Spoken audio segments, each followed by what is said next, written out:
त्यांची घडावी संगती ऐसे आवडते मला देवा पुरवावी वासना हरिजना सवे भेटी नहो अंग संग तुटी ऐसे आवडते मला देवा पुरवावी वासना तुका म्हणे जिने भले संत संघर्षणे तुका म्हणे जिने भले संत संघर्षणे ऐसे आवडते मला देवा पुरवावी वासना विठ्ठला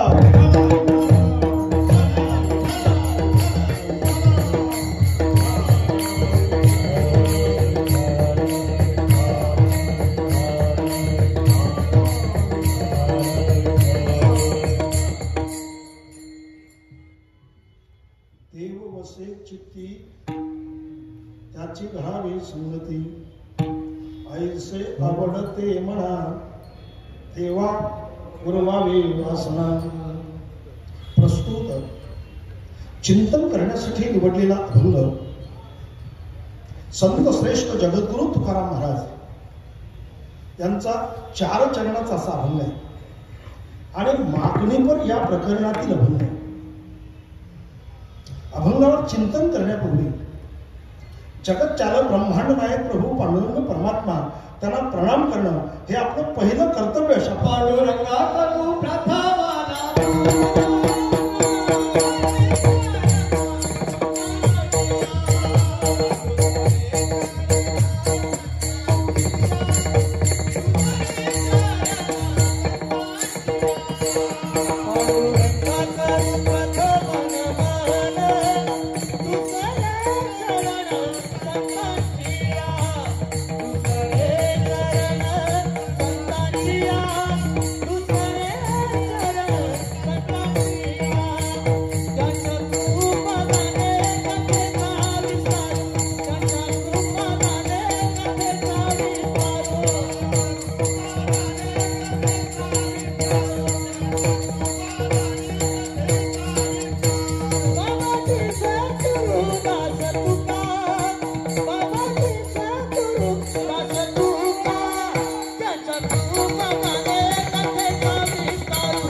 आता हृदय हे आपले चौफावण्या भले वरे पैसवू पाऊले श्रीगुरुची श्री संताचे माथा चरणावरी साष्टांग हे करे दंडवत.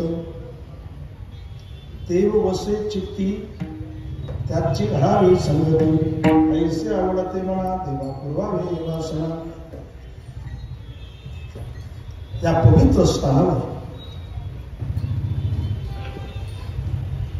या मंगलमय अशा प्रसंगात हा राष्ट्रीय कीर्तन महोत्सव या ठिकाणी संपन्न होत आहे. आज 21 वर्षापासून सुरू असलेला हा महोत्सव आज 21वे वर्ष आहे. कारण या महोत्सवात यापूर्वी एक वेळेला मी येऊन गेलो. 21वे वर्ष आहे. आमचे आदरणीय हरिभक्त परायण आमचे परमस्नेही मोहोळ महाराज शिंदे अतिशय जोराने मागे लागले असं त्यांना आम्हाला तारीख लागतेच पाहिजे आणि मग त्या पद्धतीने एक तारीख दिलेली आणि या नामसप्ताहाचे एक आधारस्तंभ एक वारकरी संप्रदायात रममाण होणार आहे. एक प्रत्येक माणूस हा योग्य विचाराने वळला पाहिजे अशी ज्यांची भावना आहे ते या मतदारसंघाचे अतिशय लाडके आणि लोकप्रिय आमदार आदरणीय किसनराव कथोरे साहेब आणि या नामसप्ताहामध्ये अतिशय प्रभावीपणे या कार्यक्रमाला सहयोग देणारे आमचे आदरणीय नारायणराव, आदरणीय आमचे राजेश भाऊ, आदरणीय आमचे गणेशरावजी कथोरे, ही सर्व मंडळी जी आहे असे अनेक, याचा अर्थ त्यांचा सहयोग तुमचा नाही असं नाही, तुम्हा सर्वांचा एक विशेष सहयोग आहे. आज मी अनुभवलं पाहिलं 161 मृदंगाचार्य मृदंग वाजवत. मला हे तुमच्या क्षेत्रातली एक प्रगतीच वेगळी आहे. त्याचं खरं कौतुक केलं पाहिजे. आणि महाराष्ट्राचा वारकरी महामंडळाचा राज्याचा अध्यक्ष या नात्यानं आणि आपलं जे आराध्य दैवत आहे, आपलं जे कुलदैवत आहे श्री विठ्ठल रुक्मिणी मंदिर पंढरपूर, या मंदिर समितीचा विश्वस्त या नात्याने आजचे जे आमचे मृदंगाचार्य वाजवणाऱ्यासह तुमच्या दोघांसह आणि त्यांना दिशा देणारे मृदंगाचार्य आणि आमचे जे लहान लहान मुलं मृदंग वाजवत होते त्यांना आमच्या मंदिर समितीच्या वतीने मी शुभेच्छा अशा प्रकारचे देतोय. पांडुरंग आणि आई सर्वांचा आशीर्वाद त्यांना प्रदान करतोय आणि समोरच्या शब्दाकडे वळतो. खरं म्हणजे मगाशी मी पाहिलं, म्हणजे मी केवळ स्तुती करणे हा माझा कधीच विषय नसतो, कारण इथे देवाची स्तुती करायची, संतांची स्तुती करायची. पण मगाशी मी आदरणीय आमच्या कथोरे साहेबांना पाहिलं, ते हरिपाठाच्या वेळेला टाळ घेऊन अतिशय आनंद वाटतो की काय असतं, एक विधायक जे आहे, एक आमदार जे आहे, यांनी या क्षेत्राकडे वळणे आणि या क्षेत्रात असा सक्रिय सहभाग लोकांच्या पुढे जर ठेवला तर त्याचा एक विशेष प्रभाव आणि परिणाम समाजात आपल्याला दिसून येतो. हा महत्वाचा भाग. आणि मी काय अनुभवलं पाहिलं, असं मी अनेक वेळेला अनुभवतो. आदरणीय देवाने पाठवलेले, एवढं वाक्य डोक्यात ठेवा, परमेश्वराने कुठेतरी वेगळी दिशा, वेगळी क्रांतीसाठी पाठवलेले आपल्या देशाचे आदरणीय पंतप्रधान मोदी. काल मी पाहिलं अगदी रामकृष्ण हरीचा टाळ वाजवताना, रामकृष्ण हरी सुरू आहे, आदरणीय मोदीजी टाळ वाजवत आहे. म्हणजे आतापर्यंतच्या इतिहासात देशाचा राजा टाळ वाजवताना हा पहिलाच आहे. पहिला राजा. इथे काही वेगळं चाललं नाही, कुणाच्या बद्दल काही वेगळं सांगणं चाललं नाही, पण देशाचा राजा. आणि आश्चर्य वाटलं काल आश्चर्य वाटलं की आम्ही असं ठरवलं होतं की ज्यावेळेला आपले वरिष्ठ कीर्तनकार मंडळी जे आहे, आदरणीय पूज्य चंद्रशेखर महाराज, आदरणीय पूज्य भास्करगिरी महाराज, आदरणीय पूज्य चैतन्य महाराज, आदरणीय पूज्य संदीपान महाराज अशी मंडळी जी आहे, यांच्या समवेत भावार्थ रामायण त्याचं पारायण करायचं आहे काही, म्हणून त्यांच्या समवेत उंच ठिकाणी त्यांनी बसावं अशी योजना ठरवली. पण त्यांनी स्वतः स्पष्ट सांगितलं की वारकरी संप्रदायाचे कीर्तनकार जे आहेत, महाराज मंडळी जे आहेत, ते आमच्यापेक्षा मोठे आहेत, मी त्यांच्या समोर श्रोता म्हणून बसणार आहे. ही विशेष बाब, त्यांच्यापेक्षा खालच्या जागेवर अनेक श्रोता म्हणून रामायण ऐकायला ते स्वतः काळाराम मंदिरात बसले. ही खरं म्हणजे या देशाच्या दृष्टिकोनातून अतिशय गौरवाची बाब आहे. या देशातल्या प्रत्येकाला स्वाभिमान वाटावा ही महत्वाची बाब आहे. विठ्ठला